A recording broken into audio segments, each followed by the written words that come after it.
नमस्कार, आपके साथ मैं स्मिता शर्मा हूं। IBN 7 पर यह समय है प्रश्नकाल का और प्रश्नकाल में आज बात होगी पाकिस्तान की, जो 11 साल पहले लागू हुए सीज फायर समझौते की धज्जियां उड़ाकर बार बार सीमा पर भारतीय चौकियों पर गोलीबारी कर रहा है। जम्मू कश्मीर में 725 किलोमीटर लंबी नियंत्रण रेखा पर गोलीबारी ना हो, इसके लिए 2003 में सीज फायर लागू हुआ था, लेकिन इसी महीने पाकिस्तान फौज ने अब तक 16 बार सीज फायर उल्लंघन किया है। इनमें से एक बड़ी घटना 5 अगस्त की है, जब पूंछ में पाकिस्तान की ओर से हुई गोलीबारी में 5 भारतीय सैनिक भी शहीद हो गए थे।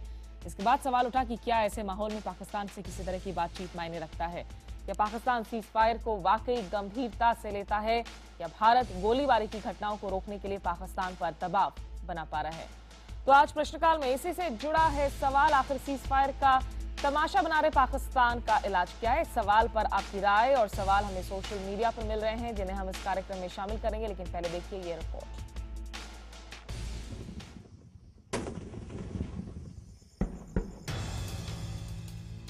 आधी रात में भारतीय चौकियों पर गोलीबारी। जान बचाने के लिए बंकर में भागते छिपते लोग।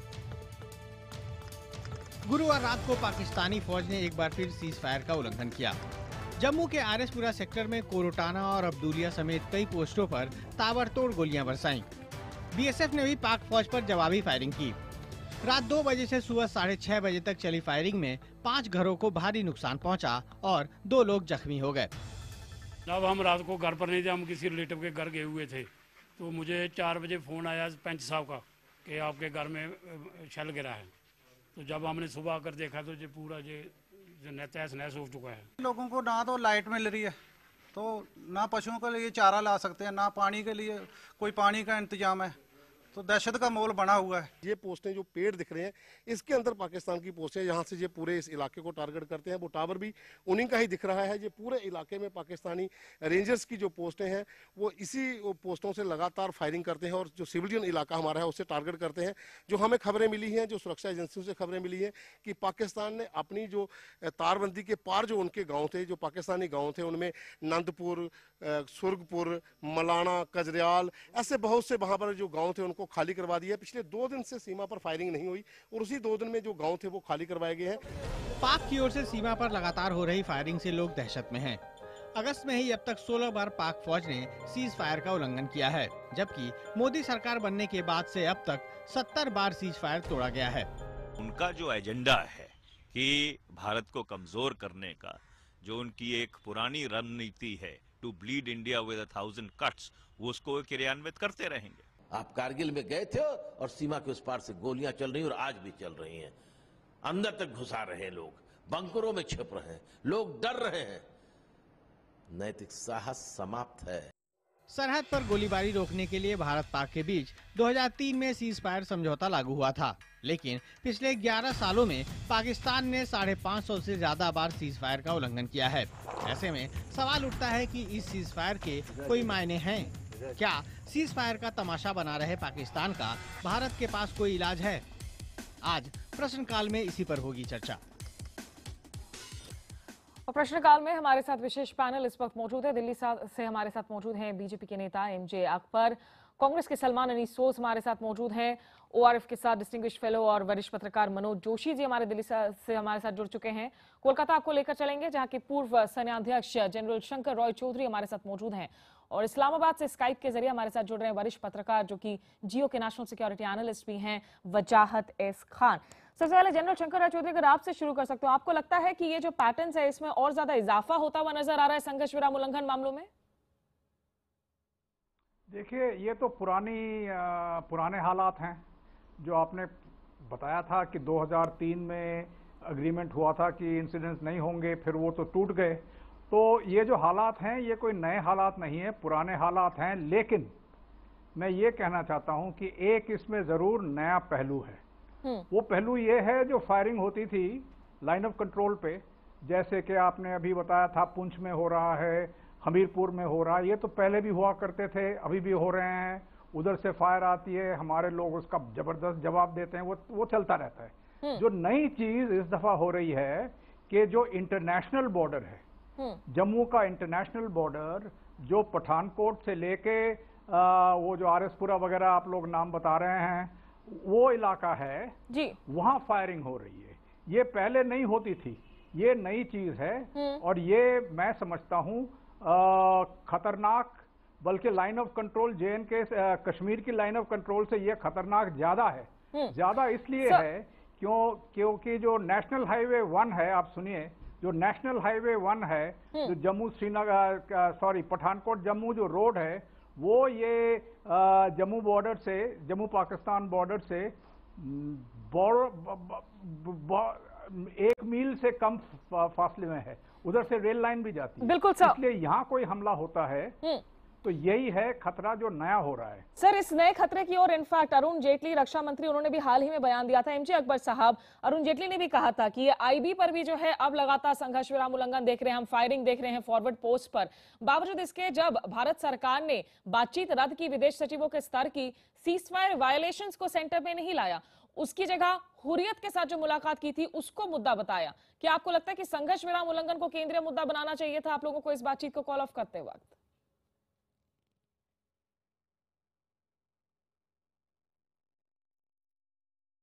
MJ अकबर साहब, आपसे पूछ रही हूं मैं।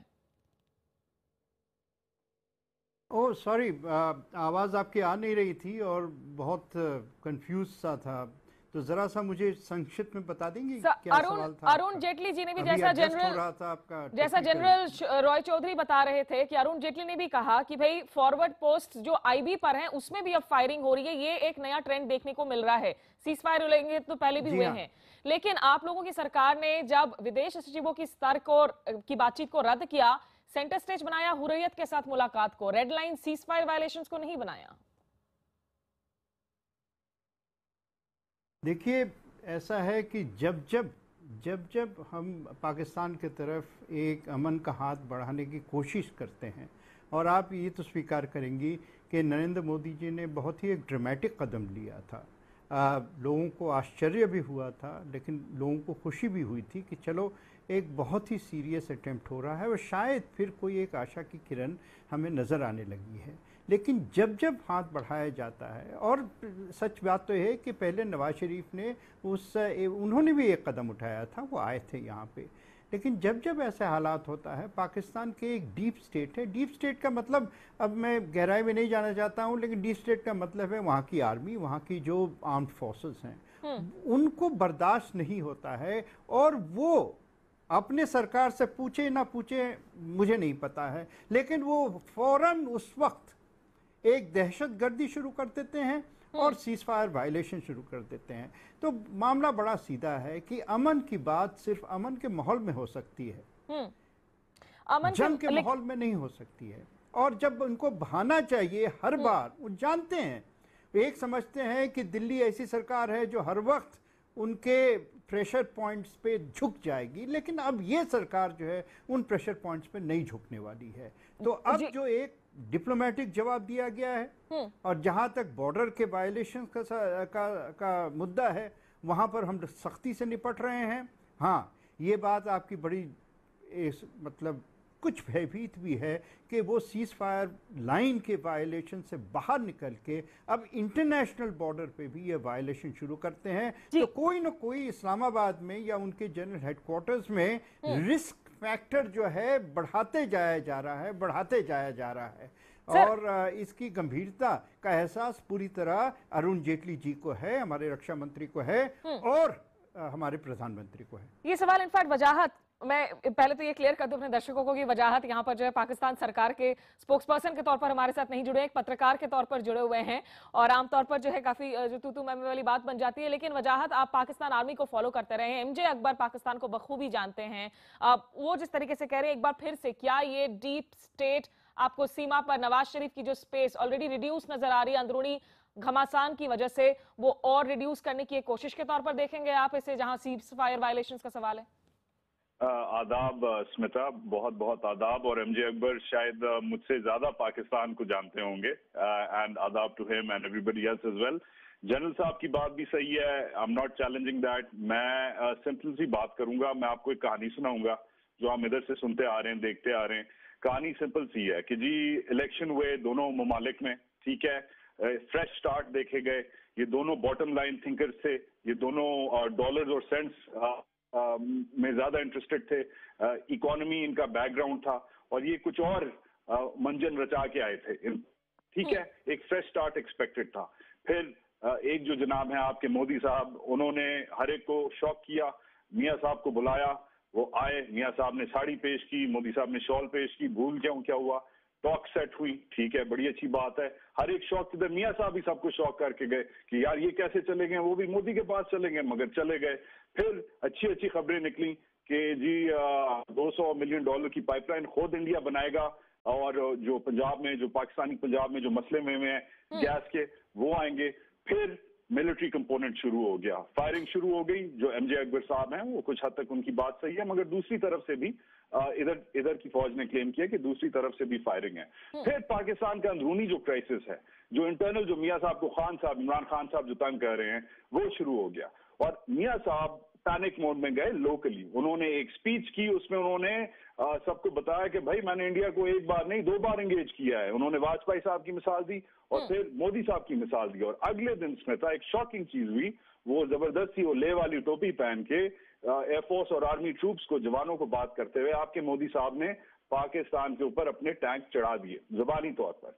पाकिस्तान में जो होप थी, जो एक लॉबी थी जो मियाँ साहब के साथ थी कि जी अच्छा इंडिया को एंगेज कर रहे हैं, गोला बारूद कम और काम धंधा ज्यादा, वो लॉबी बिल्कुल चुप हो गई मोदी साहब के की गपशप से, जो वो कर रहे थे प्रॉब्ली इंटरनल ऑडियंस के लिए। वो दिन है, आज का दिन है, चीजें एस्केलेट करती जा रही हैं। मैं आपको बता सकता हूं कि इधर से जो वो हुर्रियत वाले जो हैं लीडर्स, उनके साथ चाय समोसे पहले भी होते रहे हैं, 20 साल से तकरीबन ये होता रहा है। मैं इंडियन फॉरेन पॉलिसी एस्टैब्लिशमेंट को ये तो नहीं डिक्टेट कर सकता कि जी आप क्या करें, मगर मैं ये जरूर कहूंगा, क्रिकेट का मुहावरा इस्तेमाल करूंगा, पाकिस्तान से इस वक्त, इस हुकूमत से इस वक्त टेंशन लेना, अगर आपने टेंशन लेनी थी तो ये वक्त नहीं था। Timing is everything. आप महाज, आप अगर फायरिंग हो रही है तो आप फ्लैग मीटिंग्स कॉल करें, और बहुत वो हैं, आर्मी टू आर्मी टॉक्स होती हैं, मगर पीस बिल्डिंग मेजर्स को, मियाँ साहब की हुकूमत को स्नब करना ऐसे bad for the peace process overall. Salman Anees Soz, आप वजाहत को सुन रहे हैं, आपको लगता है कि इस बात में दम है कि भाई सीज़फायर वायलेशंस होती रहती हैं, अगर हम बातचीत कैंसिल कर रहे हैं तो हुर्रियत के मुद्दे पर कैंसिल कर रहे हैं, हम सीज़फायर वायलेशंस को जो है रेड लाइन नहीं बता रहे हैं, आप क्या कहेंगे इन संघर्ष विराम उल्लंघनों को देखकर? आपको लगता है कि संघर्ष विराम की जो स्पिरिट है 2003 वाली, वो अभी भी जिंदा नजर आती है आपको?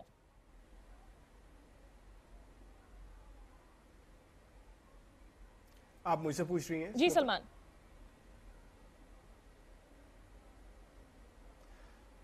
देखिए, आप स्टूडियो में बैठे हैं, मैं अपने घर पे बैठा हूं, हम सीज फायर वायलेशंस की बात कर रहे हैं, लेकिन हमें उन लोगों से पूछना चाहिए जो बॉर्डर पे बैठे हुए हैं। हमारे जम्मू और पुंछ में जो लोग बैठे हैं, उन पे हर दिन क्या बीतती है। इस अगस्त में हर दिन बेसिकली वायलेशन, हर दिन गोलाबारी हो रही है। उनसे पूछते हैं कि उनकी जिंदगी कैसी है। हम तो आप स्टूडियो में बैठे हैं, हम एसी कमरे में बैठे हैं, बस हमारी तो जिंदगी कुछ अलग है। जो रियलिटी है इस लड़ाई की, वो तो उनसे पूछिए। हर दिन उनके बुरे दिन गुजर रहे हैं। मोदी सरकार आई, इन्होंने कहा हम अच्छे दिन लाएंगे। अच्छे दिन उन लोगों से पूछिए अच्छे दिन आए हैं कि नहीं। पिछले साल 195 सीज फायर वायलेशन हुए 2013 में। मोदी सरकार को मेरे ख्याल में 100 दिन भी पूरे नहीं हुए हैं, तो तकरीबन 80 सीज फायर वायलेशंस की बात हो रही है। अगर ये गवर्नमेंट आई, इन्होंने कहा हम स्ट्रांग है, ये है वो है, ये तो हमेशा यूपीए गवर्नमेंट के पीछे पड़े रहते थे कि ये बिल्कुल वीक गवर्नमेंट है, कुछ करती नहीं है, जवाब नहीं देती है।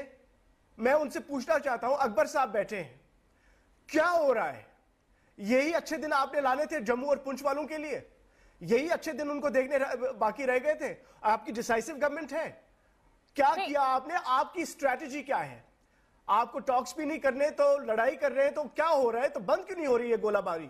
ये पूछना चाहते। मैं जम्मू कश्मीर का रहने वाला हूं, मैं उन लोगों के बिहाफ पे पूछता हूं, अकबर साहब से जो बीजेपी के लीडर हैं, स्पोक्स पर्सन है, इस गवर्नमेंट के एक हिसाब से स्पोक्स पर्सन है, उनसे पूछता हूं उन लोगों को क्या कहेंगे आप? ये मैं मनोज जोशी के पास जाने के पहले अकबर साहब अगर आप रिस्पॉन्ड कर सके सलमान के सवालों का।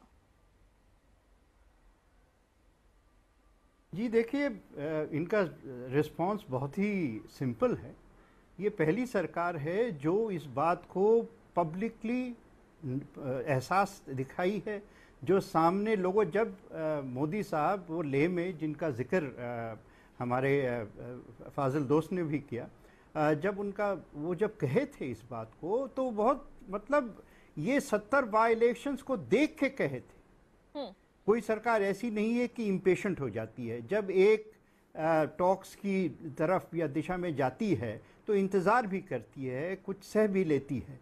तो हमने सब सह के बाद, लेकिन मोदी सरकार एक ऐसी सरकार है जो इस मामले पे झुकने वाली नहीं है। वो नहीं कहने वाली है कि भाई आप जो है एक हाथ से हाथ मिलाएंगे और दूसरे हाथ से बंदूक चलाएंगे, वो नहीं बर्दाश्त होगा। और यही हुआ कि हमने फिर कहा उनको साफ कि देखिए कश्मीर का जो एजेंडा है, इसी एजेंडे पे हर बार जो है आप बातचीत रोक देते हैं। अब हमारे साथ जो सिचुएशन हो गया, मैं अंग्रेजी का एक फ्रेज इस्तेमाल कर लूं, we now talk about talks, we don't talk about anything which is practical और पॉजिटिव। लेकिन सर तो जब ये माहौल हो गया और उनको बहुत साफ हमारे पाकिस्तान के सफीर को कहा गया कि भाई आप जो है हुर्रियत से मत मिलिए और चलिए स्टॉक से तभी के लिए आगे हम कोशिश करें। लेकिन जब उन्होंने बात नहीं मानी तो उन्होंने सख्ती दिखाई, और ये सख्ती जो है डिप्लोमेटिक लेवल पे और फील्ड लेवल पे मैं समझता हूँ ये कायम रहेगी, और आप देखिएगा आगे क्या होता है। लेकिन मनोज जोशी जी, कूटनीतिक स्तर पर भले ही सख्ती दिखाई हो, इससे संघर्ष विराम उल्लंघन होना तो बंद नहीं हो गया, सीमा पर गोलियां चलनी तो बंद नहीं होगी। कुछ घंटों के लिए जो है गोलियां शायद शांत हुई हो जिस दिन टॉक्स कॉल ऑफ हुए हो।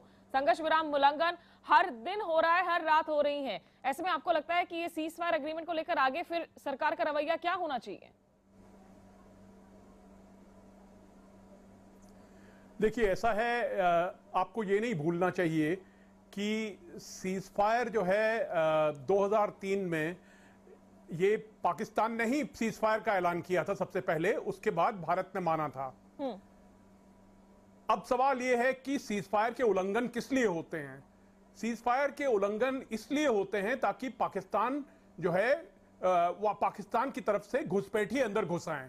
आप देखिए जम्मू कश्मीर, ये वर्किंग बाउंड्री पे जो हो रहा है, जम्मू के इलाके में जो हो रहा है, वहां पे वर्किंग बाउंड्री है, वहां अधेरी रातों में खासकर ज्यादा उल्लंघन होते हैं क्योंकि उसी समय जो है वहां से घुसपैठ होती है पाकिस्तान की तरफ से।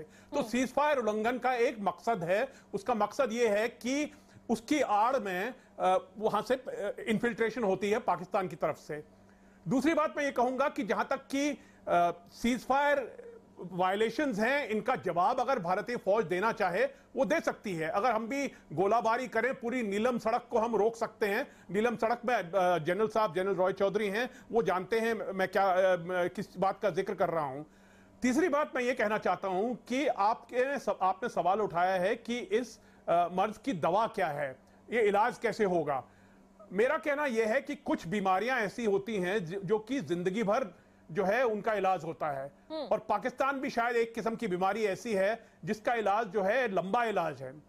ये आप नहीं समझ सकते हैं कि आज हम कुछ करेंगे कल पाकिस्तान कुछ करेगा। ये इलाज जो है कि लंबा चलेगा, और हमको जो है यही सोचना चाहिए, इसी का संकल्प करना चाहिए कि किस तरह से ये इलाज होगा। और इस इलाज में मैं समझता हूं कि थोड़ा कंटेनमेंट होगा, कुछ एरिया में हमको रोकथाम करनी होगी, मुंह तोड़ जवाब देना होगा, पर हमको उनसे बातचीत भी करनी होगी, एंगेजमेंट भी करना होगा।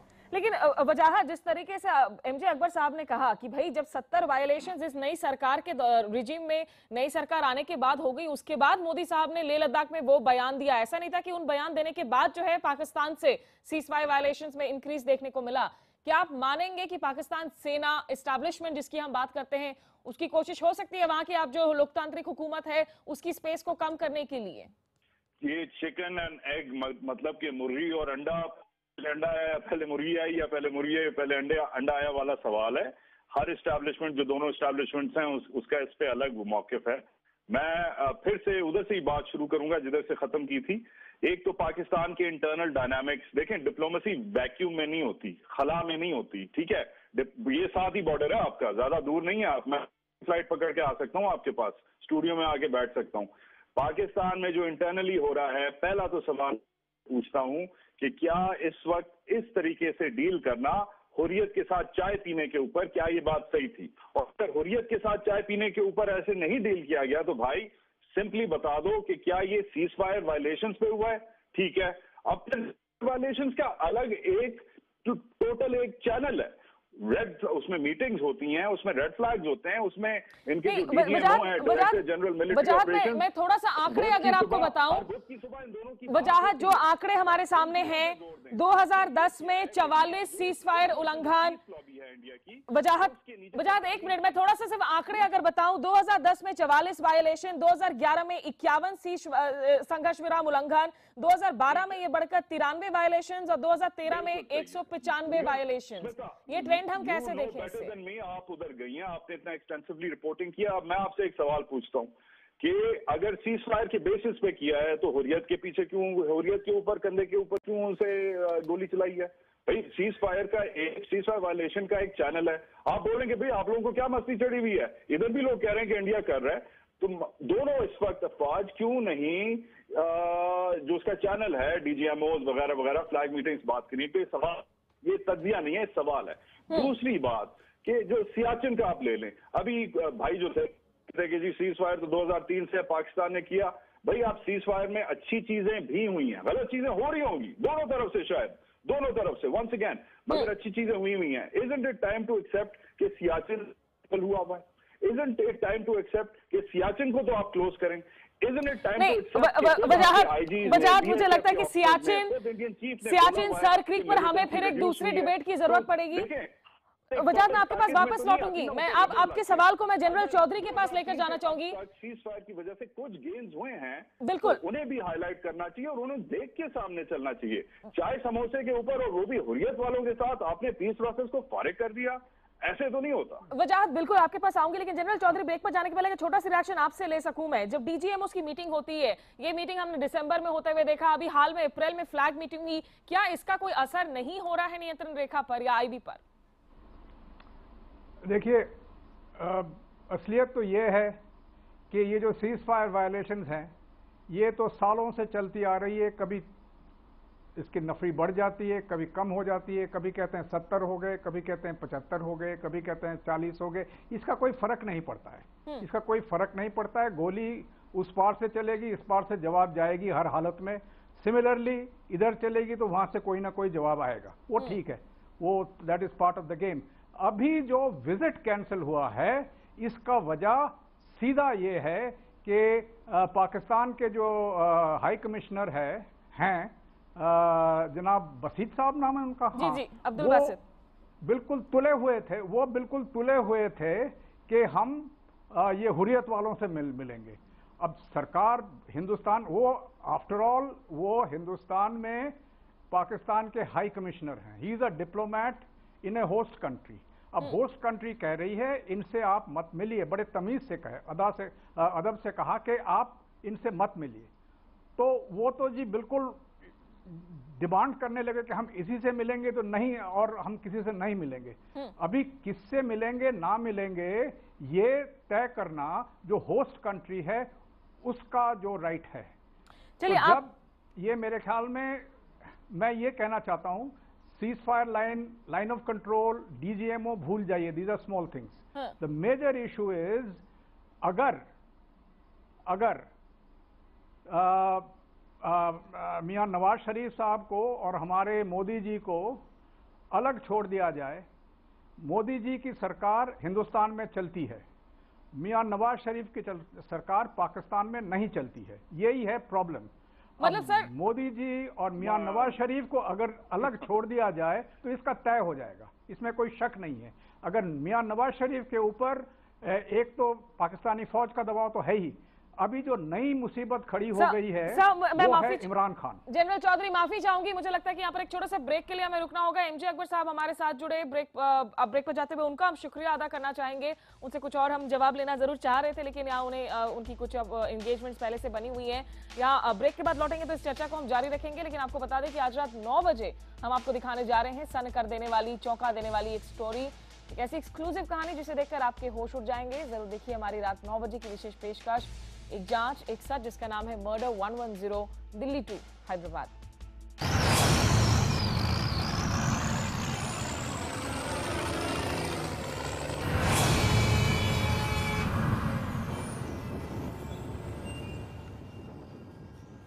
फिलहाल वक्त एक ब्रेक का हो चला, लेकिन आगे दिखाएंगे जम्मू कश्मीर में पाकिस्तान की तरफ से हो रही गोलीबारी से सरहद पर बसे लोगों की मुश्किलें बढ़ती जा रही हैं। लोग दहशत में हैं कि न जाने कब कहां से उन पर मोर्टार गोले आकर गिर जाएं। ये सब एक छोटे से ब्रेक के बाद।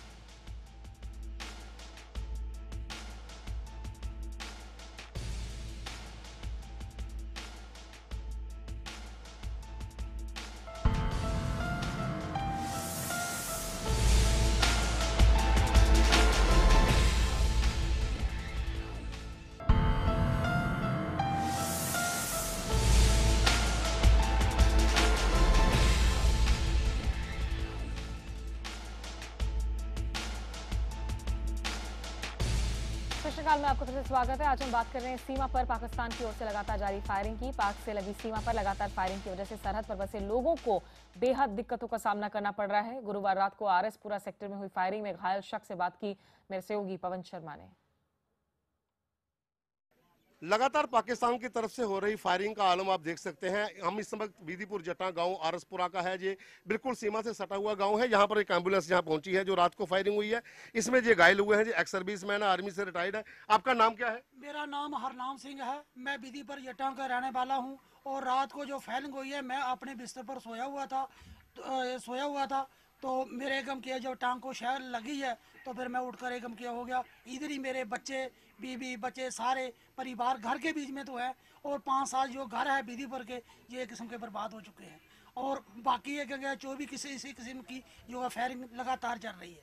बिल्कुल, जैसे उन्होंने कहा कि जहाँ पर गांव में आके शेल गिरे हैं, फायरिंग हुई है, काफी लोग जो हैं वो परेशान हैं। आप हमें बताइए कि आखिर क्या आप सरकार से मांग करते हैं, क्या चाहिए?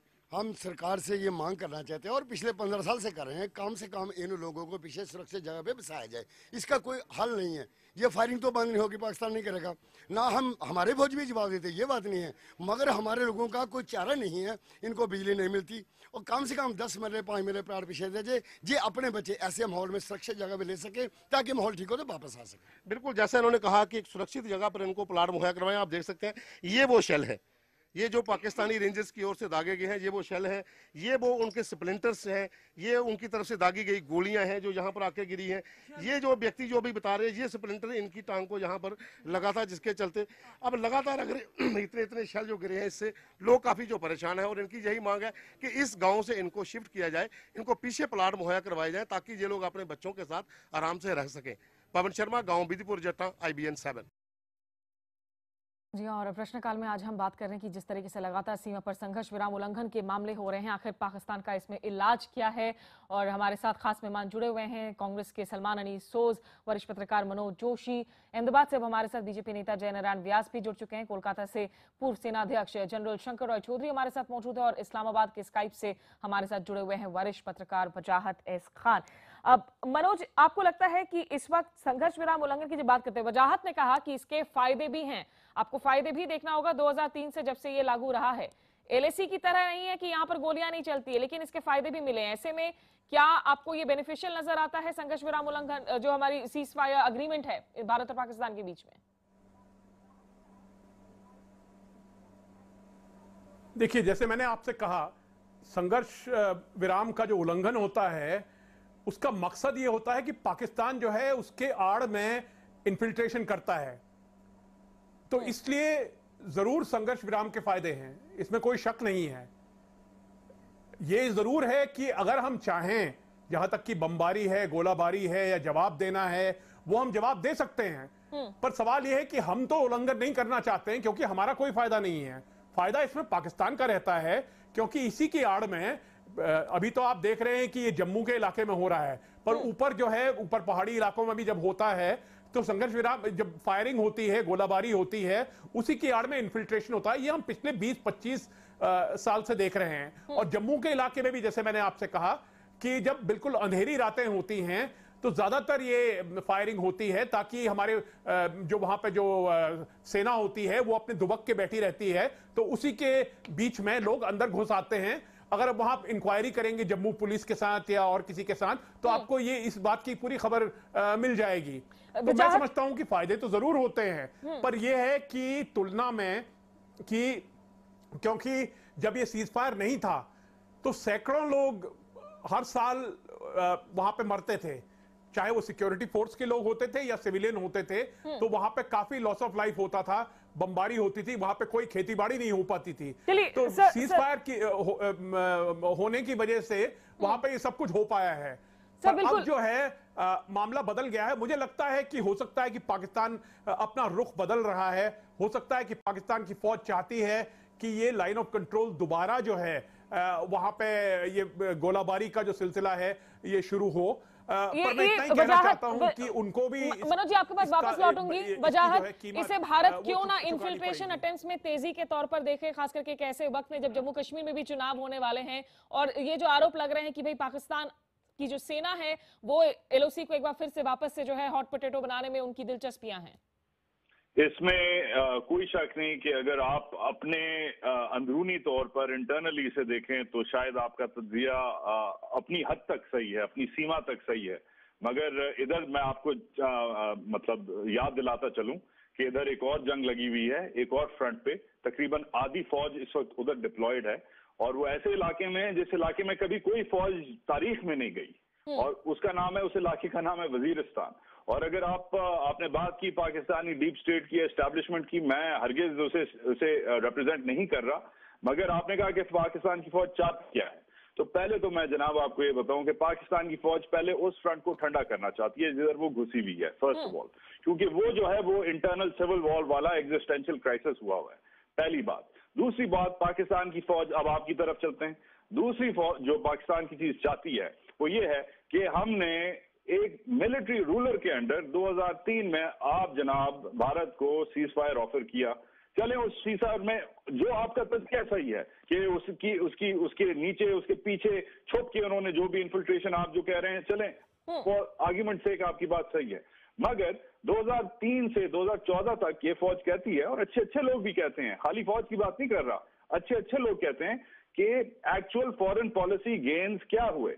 जनरल कियानी आप उन्हें झपी मारें या पपी मारें या लात मारें, जैसे भी थे, 6 साल उन्होंने इस फौज को चलाया है। उन्होंने आखिरी जो उनकी शायद सबसे बड़ी स्पीच थी वो उन्होंने सियाचिन जाके की और उन्होंने this is a huge thing, बहुत बड़ी बात है। जनरल कियानी ने कहा कि यार सियाचिन लो हैंगिंग फ्रूट है इस पीस प्रोसेस में, इसको बंद करो, क्योंकि पाकिस्तान के लिए वो एक हेमरेज कर रहा है। वजाहत में वापस से याद दिलाऊं कि सियाचिन और सर क्रीक के मुद्दे पर जो है पाकिस्तान की फौज चाहती है कि 2003 से अब तक कोई तो चीज आप सॉल्व करें ना। फिर तो यहाँ इंसान इसे कनेक्ट करेगा ना कि आप सियाचिन का मुद्दा सॉल्व करवाने के लिए एलओसी पर जोर बनाने की कोशिश कर रहे हैं। फिर तो इसे जोड़कर देखा जाएगा ना कि भाई सियाचिन का समाधान करवाने के लिए एलओसी पर जोर डालने की कोशिश के तौर पर क्या इसे देखी जाए। जनरल शंकर चौधरी आप क्या कहेंगे? पॉलिटिसाइज हो गया मामला, आप सही कह रही हैं, मामला शायद पॉलिटिसाइज हो गया। देखें आधी फौज उधर है, इंडिया के साथ असल जंग अगर हो, कन्वेंशनल वॉर तो खैर हो नहीं सकती क्योंकि उसके डायनामिक्स अलग हैं, उसमें फिर थोड़ा सा अपने दूसरे जाते हैं, अलग चीजें हो जाती हैं जो पाकिस्तान के पास हैं। मगर अगर इंटरनेशनलाइज करने की बात है तो आप लोकलाइज भी जरूर सीखें। ये मैं नहीं कहता, ये आपका टेलीग्राफ कहता है। वजाहत मैं एक मिनट में दूसरे पैनलिस्ट के पास जाना चाहूंगी। वजाहत में दूसरे पैनलिस्ट के पास जाना चाहूंगी। जिस तरीके से जयनारायण व्यास साहब वजाहत पॉइंट्स को रेस कर रहे हैं, अगर ये पाकिस्तान आर्मी की मंशा है, वो एक तरफ वजीरिस्तान की भी अपनी लड़ाई में लड़े हुए हैं, तो यहाँ आपकी सरकार के लिए क्या सिर्फ बातचीत नहीं कर पाना एक ऑप्शन है? क्या एक लोकल मिलिट्री ऑपरेशन क्या आपकी सरकार के लिए कोई ऑपरेशन है? क्या उस शक्ति तक आप लोग जाने के लिए तैयार होंगे? तो समझनी होगी कि जहां तक सरहदी सीमा पे सीज फायर के उल्लंघन की बात है, 2010 में 44 से लेकर 2014 में अब तक 54-55 से ऊपर हो चुके। 2013 में 195 हुए थे, यानी वो बढ़ते जा रहे हैं। एक तरफ से वो घुसपैठियों को कवर देने के लिए इसका भी इस्तेमाल करते हैं और हमारे वहाँ लोग और जवान भी हताहत होते हैं। तो जब तक ये हरकतें चलती रहे तब तक तो कोई शांति वार्ता में नहीं मानता। समाधान क्या है? समाधान क्या है जयनारायण जी और सलमान, आप दोनों से पूछूंगी मैं, समाधान क्या है फिर? समाधान इसका यही हो सकता है कि अगर जब तक दो पक्ष खुद न चाहे कि हमें अमन से, और अमन के बिना तो आपका विकास नहीं हो सकता। अब पाकिस्तान के अपने खुद के प्रश्न है। अभी जिस तरह के इमरान खान की ये जो तरीके इंसाफ का वो चल रहा है, वहाँ कहीं ना कहीं हो सकता है उनको भी अपना ध्यान कहीं और ले जाने के लिए भी कभी जरूर पड़ती हो जी। तो जब तक ये नहीं सोच लेते, हम ये मानते हैं कि जब तक अमन नहीं रहता आप कोई भी इकोनॉमिक प्रोग्रेस या डेवलपमेंट नहीं कर सकते। ऐसे में ये अमन आए कैसे? जयनारायण जी आपके पास वापस लौटूंगी। सलमान, ये अमन ऐसे आए कैसे? आपकी पार्टी ने भी जो है पिछले 10 सालों में सरकार में रहते हुए बातचीत की कोशिश की थी। पाक सेना को आप बातों में एंगेज नहीं कर सकते हैं, वो बातचीत की टेबल पर नहीं आते हैं, तो ऐसे में सीज फायर होल्ड किया जाए, वहां आम लोगों को रोज शेलिंग का सामना ना करना पड़े, इसके लिए आपको क्या लगता है क्या ऑप्शन है?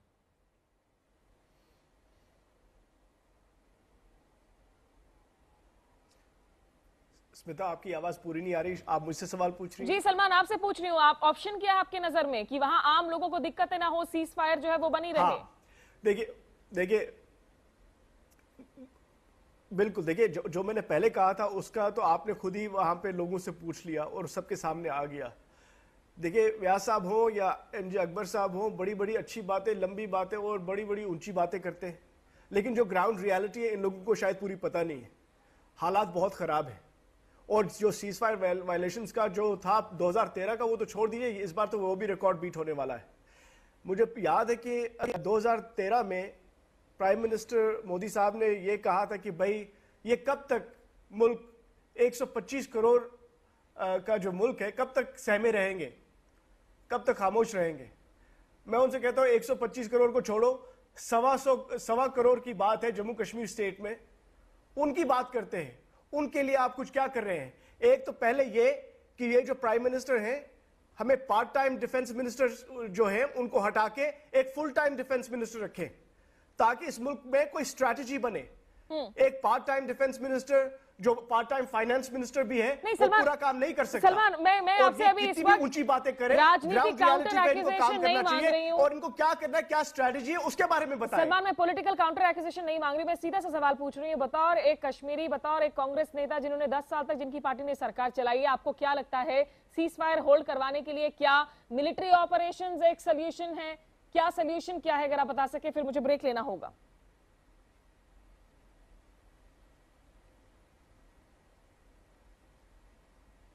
स्मिता जी, आप आहिस्ता आहिस्ता सवाल करेंगे तो शायद मैं सुन पाऊंगा, बहुत रिसेप्शन खराब है। सलमान, चलिए मुझे एक छोटे से ब्रेक के लिए रुकना होगा। यहाँ ब्रेक के बाद लौट कर आके जो है मैं इस चर्चा को आगे जारी रखूंगी और जनरल रॉय चौधरी से भी जानूंगी, ऑपरेशन पराक्रम को भी याद करेंगे कि भाई अगर मिलिट्री ऑप्शन है क्या इंडिया के पास में, अगर मिलिट्री ऑप्शन नहीं है तो अगला ऑप्शन क्या है। आखिरी कमेंट्स हमारे तमाम पैनलिस्ट से इस छोटे से ब्रेक के बाद।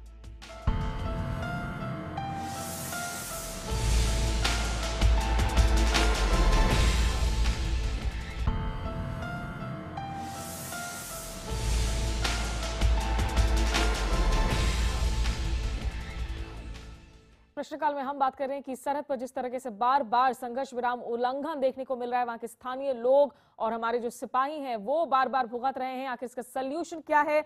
आखिरी कमेंट हमारे सभी पैनलिस्ट से बिल्कुल संक्षेप में। जनरल चौधरी, आपको लगता है कि एक मिलिट्री ऑपरेशन यहां एक विकल्प नजर आता है भारत की तरफ से?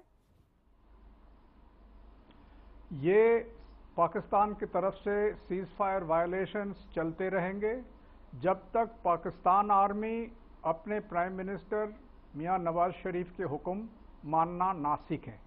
जब तक पाकिस्तान आर्मी इलेक्टेड रिप्रेजेंटेटिव्स के कंट्रोल के बाहर रहेगा तब तक ये सीज फायर वायलेशंस चलते रहेंगे। ऐसे में इसका जवाब मिलिट्री ऑपरेशन। हाँ बोलिए। जब तक Pakistan army does not come under the control of the politically elected representatives, जब तक वो प्राइम मिनिस्टर ऑफ पाकिस्तान के कंट्रोल में ना आए तब तक ये सीज फायर वायलेशंस, ये झड़प चलते रहेंगे।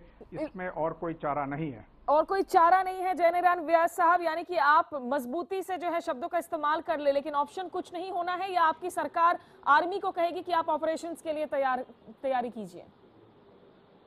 देखिए, जवाबी कार्रवाई करने के ऑप्शन तो हर सरकार के पास रहते हैं, मगर हमें ये भी समझना होगा कि अगर आप दुनिया में युद्ध की इतिहास देखें तो वियतनाम से लेकर अफगानिस्तान तक और इराक से लेकर क्यूबा तक कहीं भी युद्ध से किसी भी प्रश्न का निर्णायक हल नहीं ढूंढा जा सकता है। चलिए, आप कह रहे हैं युद्ध ऑप्शन नहीं है। मनोज जोशी, आप क्या कहेंगे? देखिए, मरीज की हालत जो है बहुत नाजुक है। सर्जरी अगर आप करेंगे तो काफी डेंजरस हो सकता है। आप जानते हैं भारत और पाकिस्तान दोनों न्यूक्लियर पावर हैं। मैं समझता हूं कि ये रोग ऐसा है जिसकी दवाई जो है जिंदगी भर खानी पड़ेगी, जिंदगी भर खानी ये पड़ेगी। लंबा चलेगा। जैसे जनरल साहब ने कहा, ये उल्लंघन होंगे, ये लंबी बात होगी। हाँ। और हमको ये बिल्कुल ये सोच के चलना पड़ेगा कि यहाँ पे सर्जरी नहीं हो सकती है। सर्जरी नहीं हो सकती है सलमान अनीसोज, यानी कि आप सरकार पर दबाव बना लेंगे लेकिन सिर्फ राजनीति हो सकती है, सर्जरी ऑप्शन नहीं है।